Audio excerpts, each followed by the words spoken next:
Welcome to our second Impact Workshop. This workshop will focus on pre-writing skills for your child. In this workshop, we aim to help parents and carers to understand effective ways to support young children in writing, demonstrate some of the things children need to do to develop good writing skills, share some of the tools that we use in our school, and empower you as parents and carers to encourage early writing at home. And at the end of this session, we will go through the activities in the pack that your child will receive. All of these activities, apart from one, do not have a pen involved. So when we're thinking about writing skills, we need to think about how we can help them develop the strength and agility that they're going to need. And all of the activities that we're going to do today will help your children to develop the strength and agility that they will need for writing. And that will be through cutting and sticking activities, gross and fine motor activities. So gross in terms of those large muscle movements, in terms of the arms and the shoulders, and fine motor in terms of the smaller movements to do with your hands, your wrists and your fingers. Mark making in different ways, moulding activities with the Play-Doh, developing a strong and accurate pencil grip. So before your child can write with a pencil, they need to build up the strength for writing. Quite often parents will ask us when their child starts school, when will my child start to write? But actually your child needs to develop muscles for writing all the way from their shoulder to the tips of their fingers. And for most children, those muscles won't be fully developed until around the age of 5. So particularly if you're a summerborn, that's going to be well into reception. So if your child often says it hurts when they're trying to write or colouring it in, the reason they're saying is that it probably does hurt because they haven't built the strength yet. So some of the activities today are going to look at those big movements where we can really develop all the strength that your child will need from the shoulders down to the tips of the fingers to be able to write. We're going to build the strength in the big muscles in their arms and shoulders.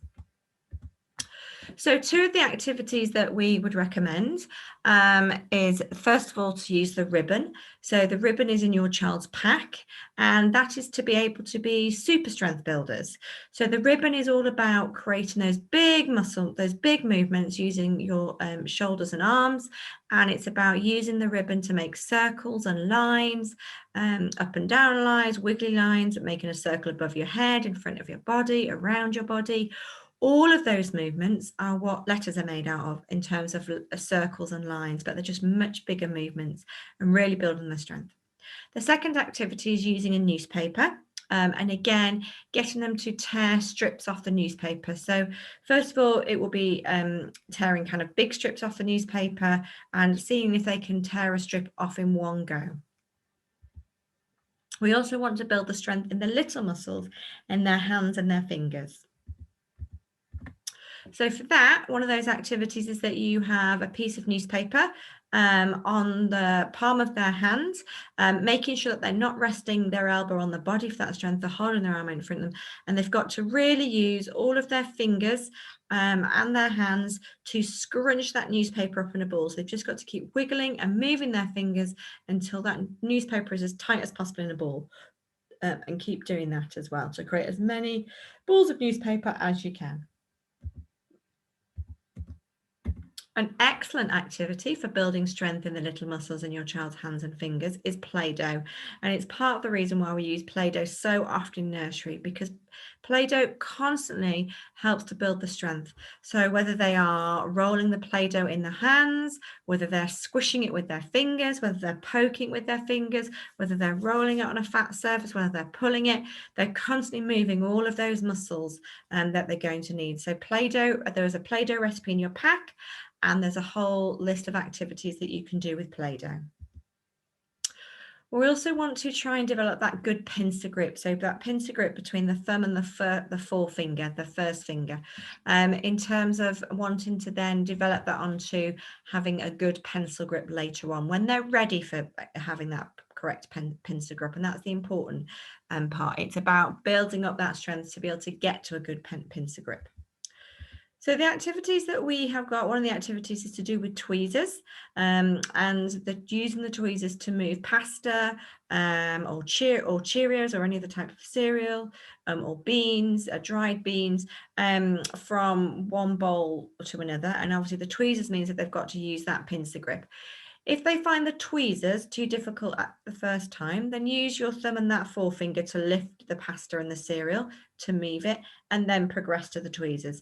Turn it into a game. How many pieces of pasta or cereal can they move from one bowl to another, or have a race with you as the adult or with another family member, see who can get the most pieces. Turning coins over without sliding them to the edge of the table. So again, we're looking at 1 penny coins because they're small and so the fingers quite together. Have them on one side. They've got to just use their finger and their thumb to be able to pick it up and turn it over onto the other side. So we're looking to make marks in lots of ways. And that's not necessarily with a pen, but we're looking at different things. So this is Kipper. So Kipper is going to have lots of things happening to him. You've got a picture of Kipper in your pack, and he needs to go into the plastic wallets that you can reuse him lots of times. So one of the things is making hairstyles for Kipper. So using your Play-Doh to roll the Play-Doh into different styles. So can they, squash it into circles? Can they roll it into long sausages? What kind of things can they do with the Play-Doh? And maybe have a competition between you and your child or the family members to see who can make the most exciting hairstyle.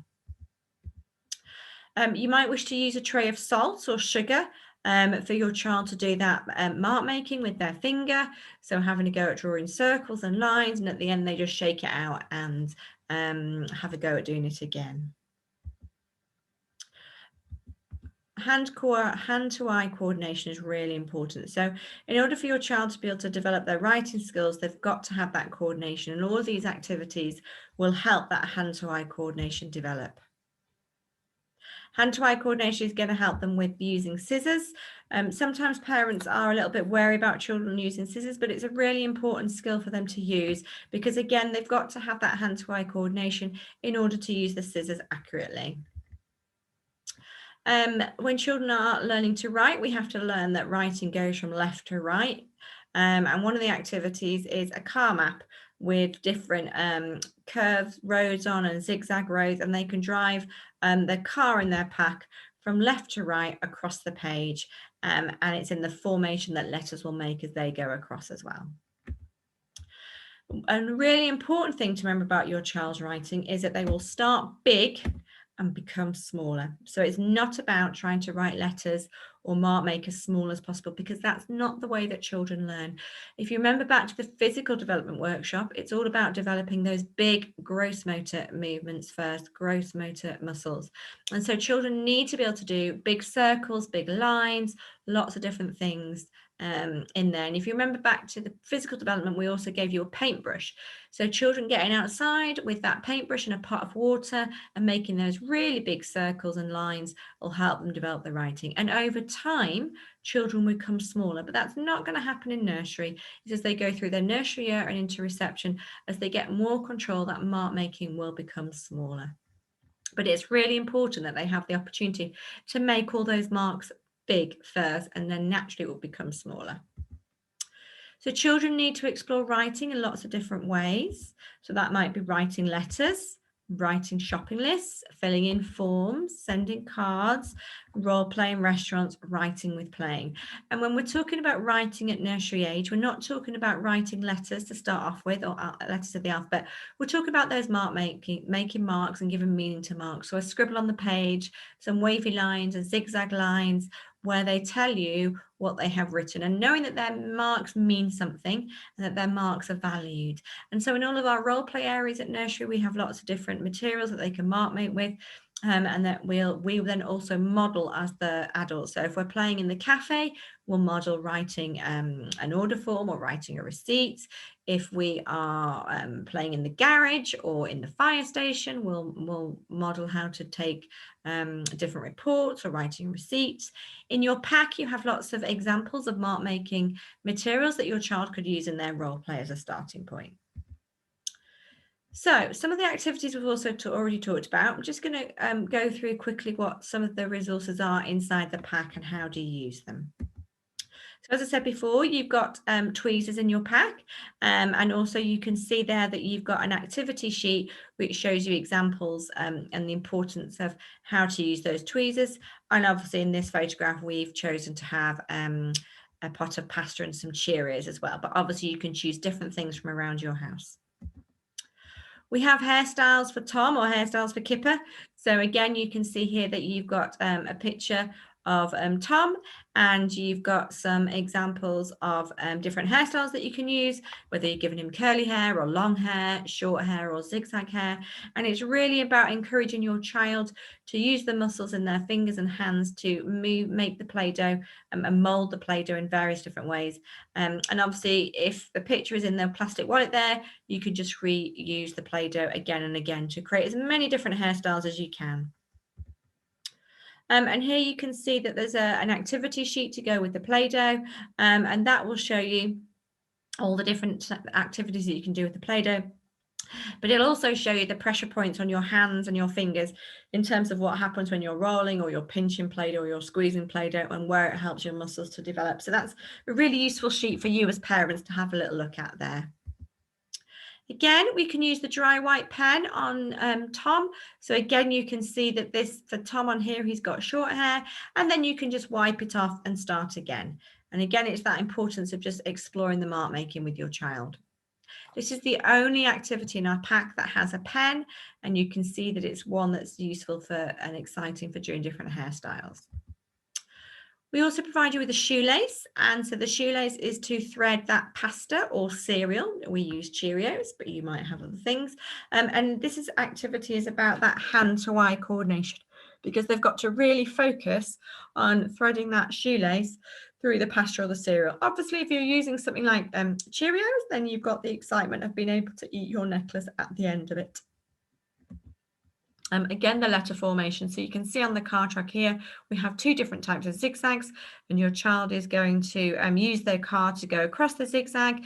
You can also, use this, if you put this sheet inside the plastic wallet, you can also use your whiteboard pen to draw across the lines and then rub it out again at the end. So we're practicing scissor skills. So in your pack, you have a paper plate, a pair of scissors, and a glue stick and some strips of paper. For this activity, your child is to decorate the plate, so they can use the strips of paper as a starting point, cut them into different size pieces and stick them on their plate. You might also have other paper at home that's bigger that the child can cut different shapes of, but it's really about allowing them that time to practice with their scissors. So as we talked about at the beginning, we're looking at building super strength builders. And so the super strength builder is with the ribbon and then also with a newspaper. So here you can see in your pack, you get that super strength builder sheet to do with the ribbon with lots of ideas on there for how to move your ribbon in different ways. And there's also the sheets with the newspaper to show you those as well.